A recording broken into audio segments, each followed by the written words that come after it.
So let me talk to you about another thing which I'm radicalized on. I've done a total 180 on my perception of new media. I used to be of the belief that virtually everybody in new media, you could take them at face value. They're honest actors. You might disagree with them, but they mean what they say, etc. Now I'm the exact opposite. I think virtually everybody in new media is a fucking liar. They're a dishonest hack, or they're paid to spew the opinions that they spew. And just to give an example, we were talking about Trump's scam meme coin, which he launched 2 days before his inauguration, where he made tens of billions of dollars. And here's the thing. Everybody knew that was a scam. There's not a single person who looks at that who doesn't know that it's a scam. But, you know, everybody go take a look. How many of the MAGA influencers and podcasters talked about it and condemned it properly? How many did that, right? Very few, if any. There were some, I guess, in the crypto community who were like, this is not good, but almost all of them are, they just ignored it. They ignored it or they supported it. Yeah, right? I love how Portnoy was like, this is bad. And then he was like, I bought some. I made a lot of money. Now I might launch my own. It's like, oh, look at this principled reaction. So every MAGA influencer and non-MAGA influencer who didn't vociferously condemn that, I literally don't take anything you have to say seriously ever again, ever. Yeah. You're a paid hack or you're dishonest. And I want to know your thoughts on new media, because I look now, I mean, it is a fucking cesspool. I see Slow Rogan was defending Elon's Nazi salute. Of course, because he's got his little peanut brain. Yeah. Oh, I can never disagree with Elon. He's such a genius. It's the most pathetic cuckery I've ever seen in my life. Demi Jor was defending Trump's first day executive orders. He literally did a segment where he was like, the glorious Trump has saved the whales. Because he went after windmill. I was like, this is like an AI parody of what Jimmy Dore was going to become, right? I was like, you really got nothing to say about the executive order that raised drug prices. You got nothing to say about the executive order that laid the groundwork for war with Mexico. You got nothing to say about the executive order that increased corruption in Trump's cabinet, where he said, you guys could take bribes now. Nothing on any of that.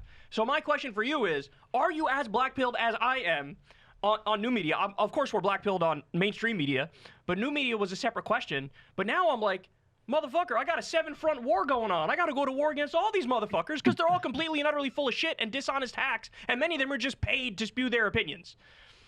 Yeah, I'm right there with you. And to your point about Demi, the dude brought on Roseanne Barr with the QAnon hat at a live show, and I'm just like, man, I thought his brain was cooked back in like he's just outlefting us, guys. Yeah. We just don't understand. Trump and Demi are just outlefting everybody. We just don't get it. His own audience. You just don't get how Trump saved the whales, bro. Like, why would we never give him credit for that? At his point, his own audience has got to be like, why are you pretending like he's on the left? Like, we're on the right. We want you to be on the right. We want him to be on the right. What do you like? It's this weird ghost of like 2018 where, it's a parody of what he was going to become. Yeah. He's reached his end stage. I guess so. He thinks Trump is doing praxis. He actually thinks Trump is doing praxis. It's so fucking hilarious. No, so like, here's the thing about new media. I think that it has opened a lot of doors for better analysis. One example being Palestine. Like, you just can't see the analyses that Breaking Points or Secular Talk does on MSNBC. I mean, sometimes you do, right? To be fair, Chris Hayes, but that's an exception to the rule, not like what you see common. But ultimately, new media is a cesspool. For every Kyle or Crystal, there's 10 Demi Doors. For every David Dole, there's 15 Joe Rogans. The problem is that like what made it good has kind of made it bad. And to show you what I mean, before it seemed awesome to have this direct connection to your audience, to where if you mess up, they can correct you. You can see the comments, you can see them grilling you. But that actually kind of became a double-edged sword, because now that's facilitated this audience capture where, you say something, you get praised for it. It kind of creates this feedback loop. That's right. And then can corner these pundits in certain ways. And, you want to ride the wave. It feels good to get views and clicks and to do well. So maybe you kind of become captured by the audience. And to show, like, anyone is susceptible to this. Like, back when I first started out, I was shitting on Democrats and Hillary Clinton incessantly. And I had built up a lot of right-wing followers. And then all of a sudden I do a video shitting on Pizzagate and, calling them stupid. And then I realized, wow, I got like majority dislikes, and something is going on here. Yeah. Is my audience pizza gators? Like, what am I doing? And I didn't realize that like I'd kind of cultivated this, right? By just shitting on Democrats and not contrasting enough with how bad Republicans were. I had created this situation where a lot of my audience were seemingly right wingers, and they didn't care that I was criticizing Democrats from the left. They just cared that I was shitting on Democrats. That's right. Right. And at that point in time, you know, I had to make a choice. Do I lean into that because that's my audience, or do I shun them? And the answer was no, I had to shun them. Because even though I'm building an audience and I'm getting views and clicks, I'm not going to basically sell out my own principles to get claps. I don't give a shit. Like, why did I start doing this in the first place? And I think that a lot of people, they're gonna have moments like that, and it's gonna change them, right? They start as lefties, and then little by little they realize, okay, I got pushback when I said this, I won't say that, and they start to self-censor. A lot of people go. I mean, look at the Vanguard when they first started out. You know, Jimmy Dore attacked them on the subject of him. I think it was because they interviewed Brian Grimm. I might be misremembering, and they had their whole audience shit on them. And what do? They doubled down on shitting on Jimmy Dore, and they stayed the course, and they just started to say what they wanted to say. A lot of people, they are presented with this option, like, you know, do you want to go this way or that way? Mm-hmm. And it's really easy to choose the easy route to just get views and clicks. But it's really easy to be lazy. Now look at them, though. The wave bigger than ever. The wave riders and the narrative humpers are all in the doghouse, every last one of them. And Crystal, tell me what you think of this. I've brought this up many times, but there is... I always say this. There's a difference between your nominal politics and your effective politics. Mm-hmm. Your nominal politics, that's what you label yourself.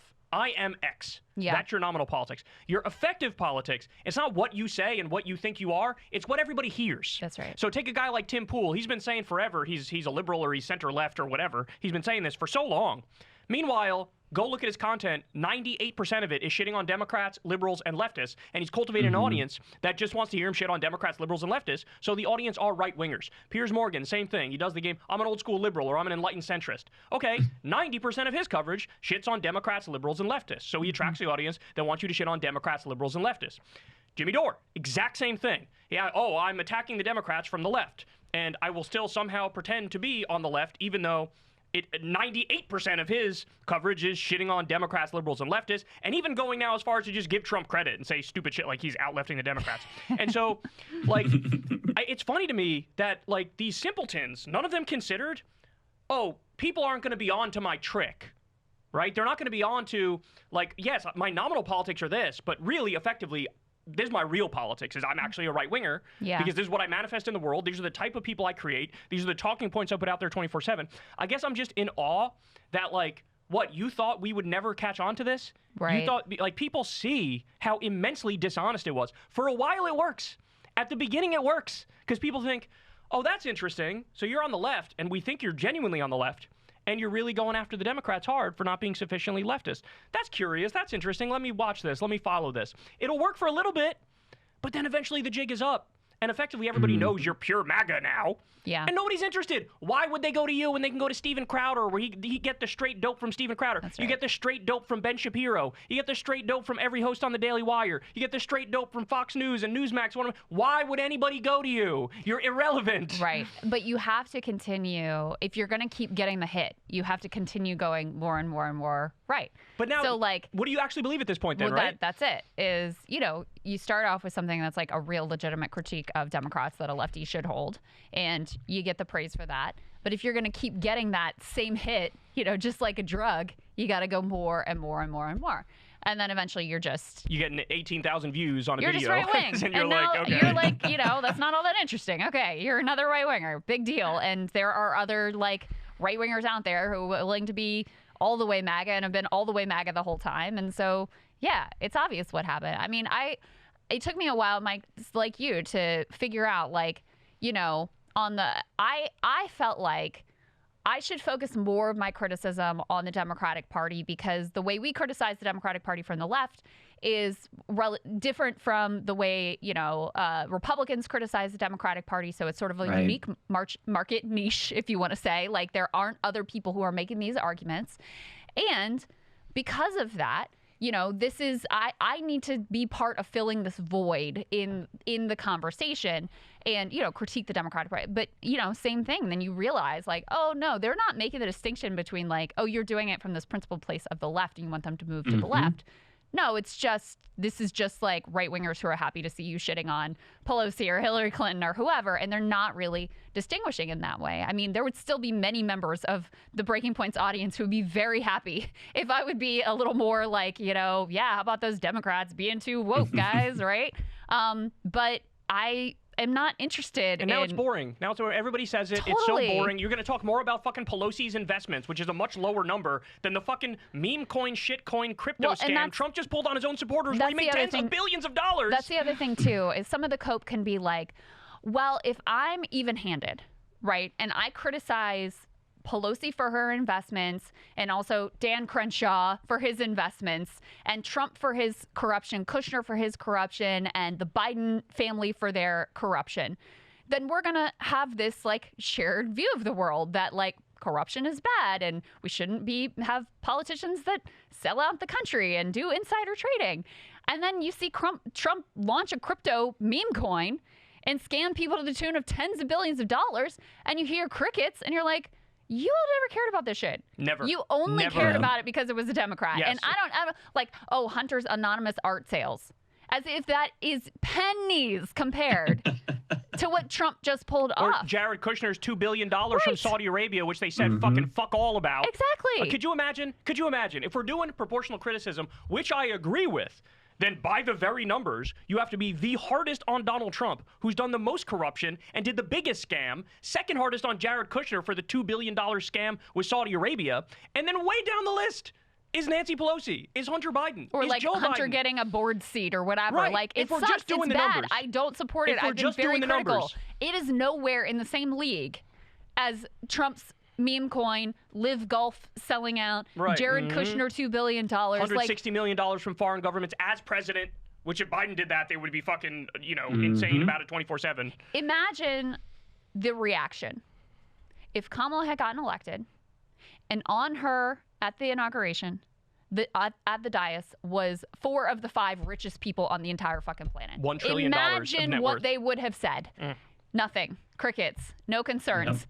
Only like, you know, maybe the Steve Bannons of the world are like, I'm not so sure about this. But he was totally cool with it when Elon Musk was putting in $250 million to get his guy elected. And not only that, during the H-1B visa fight, he was focusing all of his ire on Elon Musk, even though Trump came out and said, Elon is right. I agree with Elon on the H-1B we visa. Need high-skilled waiters. Yeah. And then Bannon's acting like he's fighting a war. He didn't say a fucking word against the big guy, not a word against the boss. Yeah. Because you're all going to fucking fall in line. Because Yeah. effectively, MAGA is a cult. That's what we're witnessing. It acts like a cult. And the fact that people don't notice it at this late date is preposterous. How many horrible executive orders does he have to sign before people wake up and say, he doesn't give a fuck about the American people? Not in the slightest. All of these things are bad for the American people. And that's what drives me crazy is like if the theory of the case was correct, that, oh, MAGA will hold Trump accountable when he does bad things. If you couldn't break up with him, first, even before this race, because you should have based on the stuff he did last time, but the meme coin crypto scam, and then now the executive orders on the first day, I got nothing for you. I got nothing for you. Yeah. I got nothing for you. If you can't see it, I have nothing for you because you don't want to see it. It's blah, blah, blah, blah, blah, blah, I love Trump. I don't care. Blah, blah, blah, blah, blah, Yeah. blah. Being purposefully obtuse is part of it. And That's what true. you don't cover is as equally as important as what you do cover. I mean, if you're just like one person or you're a small crew doing independent media, you know, you can't cover everything. But like each story that you choose to talk about, that's a choice. That's going to kind of dictate. You're going to dictate what audience is going to get that message. And so like the thing about this and why there's so many people who are sellouts is because, you know, you kind of start fresh. The barrier to entry is low. It's gotten higher, but it's lower now to where you can get in and just start making videos and cultivate an audience for yourself. The problem with that is nobody knows what they're doing. I didn't know what I was doing. I wasn't supposed to be doing media. Before this, I was a political science nerd doing graphs and fucking grading papers. So I had no idea. And you have to learn as you go along. It's really difficult to understand where to contextualize, where to emphasize to make sure you're cultivating the correct kind of audience. So like every little thing you kind of have to overanalyze in a way to where I talk about, if I'm talking about trans people and trans rights, I can't just anticipate pro-trans people hearing that. I can't just anticipate, I have to anticipate anti-trans people hearing that as well. So then I have to throw in some nuggets for them and talk about the class war as well. And where it's like, hey, trans people, they're not your enemy. They would like to fight alongside you, but they can't if they're fighting for just basic existence and basic healthcare. So like trying to like grow an audience that actually doesn't control you or capture you is really important. But to your point, Crystal, it is like a drug for a lot of these people. And it's a high that you always chase after that. Like Jimmy Dore in 2025 is still talking about vaccines. I believe he talked about, it was Emma Vigeland, I think, and he was talking about how she got her 5th booster or 10th booster or something. And the whole crowd is just laughing because he's still chasing that high from 2021 when he was getting, tons of new subscribers from that. But bro, that ship has sailed. And so that's the problem, to your point, Kyle, about it being, short-term versus long-term. These people are trading, short-term clicks and short-term success for at the expense of long-term like growth, because there really is value in being authentic and just saying what you believe regardless of the consequences. Like we're talking about politics. Every video that you put out is going to piss off somebody. So you should never self-censor. You should never cater to a particular audience. You always just need to stay the course and have a goal in mind and ask yourself with every video that I put out, is this in service of that long-term goal? And a lot of people don't do that. They just kind of shit out whatever thoughts are on their head. And then eventually they go in one direction. I mean, it's happened so many times. Dave Rubin, Russell Brand, Joe Rogan, Jimmy Dore. It's a weird phenomenon too. The ones who get stuck in a certain era. I've seen that, right? Where like some people just stop, like it's almost like they stopped following the specific stories of politics post a certain year, and they just get stuck in a Jimmy rut thing of is 1 year. like we're still bad about the vaccines, right, guys? He is in 2020 forever. Like he's just stuck in 2020 forever. But you know what's funny, even with that, is so as part of this big AI announcement.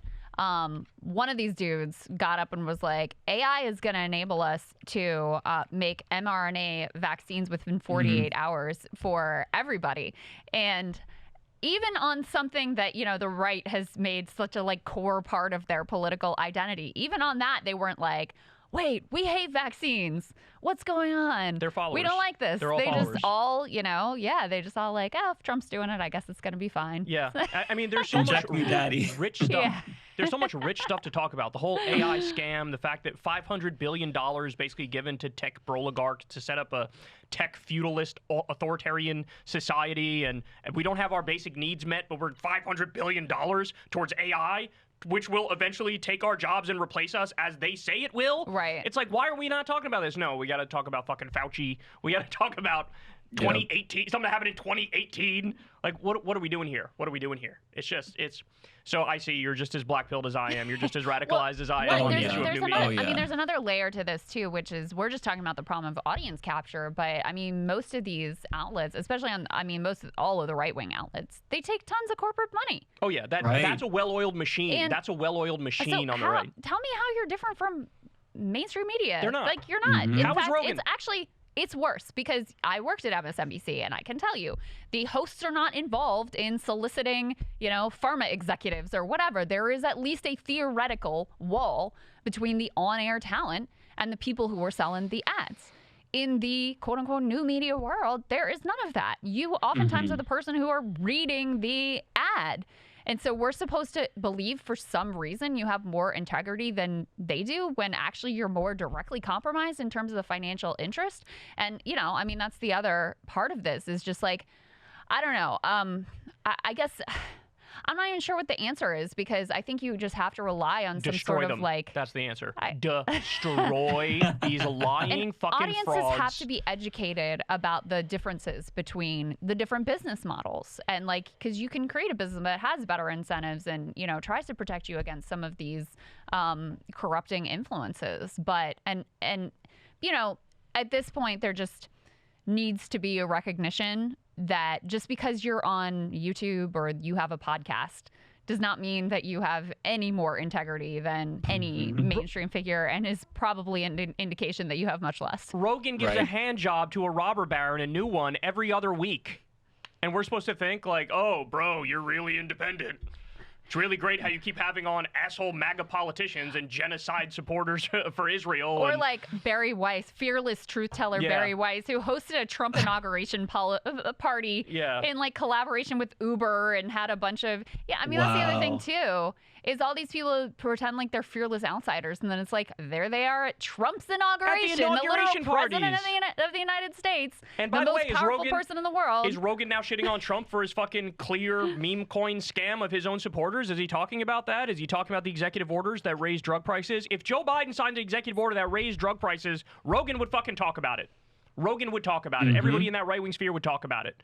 With Trump, they won't say shit because they're all captured. They are MAGA regime media. That's what they are. And also, if you get a $250 million fucking contract or whatever the fuck it is from Spotify, it's like, spare me the like fucking outsider tap dance, right? Yeah. Spare me the, and it's not just for him, it's for all the others as well. And that's part of the problem, though, to your point, Kyle. Like, if you are a 100 millionaire multiple times over, like, little by little, you're just going to naturally become detached from everyday people. I mean, Joe Rogan is not going to live a life that's even remotely similar to somebody else in Texas, right? Like, he's never going to have to worry about healthcare costs. Perhaps, you know, he was already insulated from that. But there are degrees of wealth that really make you a psychopath, I think, honestly. Like, not to psychoanalyze people, but like, you know, when you just have like $10 million, $50 million, you're doing really good, you're comfortable, but I think that you still maybe have the capacity to empathize. When you get into the 100 million, billion category, that's when like I think you actually become a sociopath. And so like you don't just like become detached, you genuinely hate and are antagonistic towards working people, because then there's resentment because there's a lot of income and wealth inequality. So maybe he gets called, you know, a rich person and gets accused of rich-splaining or whatever, and then he starts to fight back against them. So like it's just these people are not, they're not representative of the average human experience, right? So they can't pretend to speak for regular people when like Joe Rogan has a fucking like I don't know, he probably has a mansion with like 20 rooms in it. Like that's not what the normal people are dealing with, you know? So that also is part of the problem as well. Yeah, as well as just, I mean, I've made this point 1,000 times about Rogan, but his environment, it's true. He went from LA to Texas, but he's surrounded 24/7 by edgy right-wing comedians who think comedy is just like pissing off liberals. Like that's their whole view of what comedy is. I said the edgy thing. Oh, did you? You're such a bad boy. Like that's their whole fucking thing, right? Yeah, but don't let them hear a Lady Bishop tell them to have compassion for people. Oh, then they melt down. Then they melt down. Hearing in a Christian...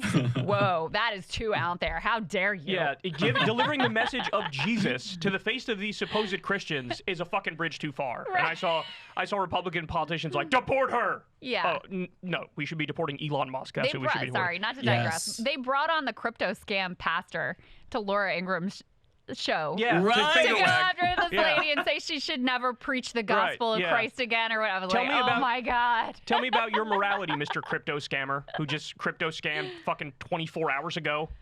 Asshole. You know, I mean, I these reached people are out to that guy on Twitter and I asked him, Pastor Lorenzo, you know, I was going to donate all this money that I have to my local church, but it seems like if I put it all into Lorenzo coin, that's going to be better. So I could do that and then donate it to the church. Like if I do that, you're not going to rug pull on me, are you? Like, oh man.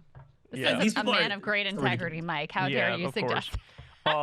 Melania coin, Trump coin, Lorenzo coin. I mean, what the fuck is Barron going to do to us when that time rolls around? Thank God Trump Jr. is just out there doing cocaine off strippers' assholes. True. Like, at least he's busy doing something that's more productive than scamming the entire fucking country. Well, I think him and Eric are involved in the whatever the crypto bullshit is that Trump did. Yeah, so I think they're partly responsible in that direction. So yeah.